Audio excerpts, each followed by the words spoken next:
বাংলাদেশী হিসেবে ওদের আইন অনুযায়ী আমাদের স্টেটাস, সামাজিক মর্যাদা অনেক নিচে। আগ্রহ ছিল একটা ব্যক্তির প্রতি, দেশের প্রতি নয়। আমি নিজে যেরকম, আমার কাছে কিন্তু আসলে একটা কট্টর ধার্মিক দেশে যাওয়ার মধ্যে ঝোঁক থাকার, আমার কিছু আগ্রহ থাকার কারণ নেই।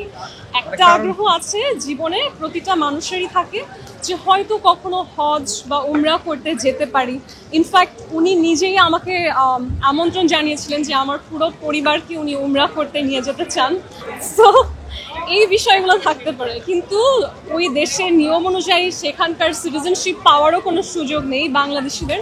এবং এটা আমাদের ভাগ্য বা দুর্ভাগ্য যে বাংলাদেশি হিসেবে ওদের আইন অনুযায়ী আমাদের স্টেটাস, সামাজিক মর্যাদা অনেক নিচে। আমাদেরকে আসলে মুসলমান কোনো ভেদ থাকা উচিত নয়, তবে ওখানকার আইন অনুযায়ী, কালচার অনুযায়ী বাংলাদেশিদেরকে আসলে ওই মুসলিম দেশকে যেরকম সম্মান করে এক হিসাবে দেখা হয়, ওভাবে দেখা হয় না। এবং আপনি কালচারালি আমাদের মানুষ ওখানে অনেক দীর্ঘদিন ধরে কাজ করে, আমাদের বাসায় কাজ করে বা শ্রমিক হিসেবে কাজ করে। ওই কারণে আসলে সামাজিকভাবেও তাদেরকে আইনি ও সামাজিকভাবেও কখনো এক পর্যায়ে আনা হয় না।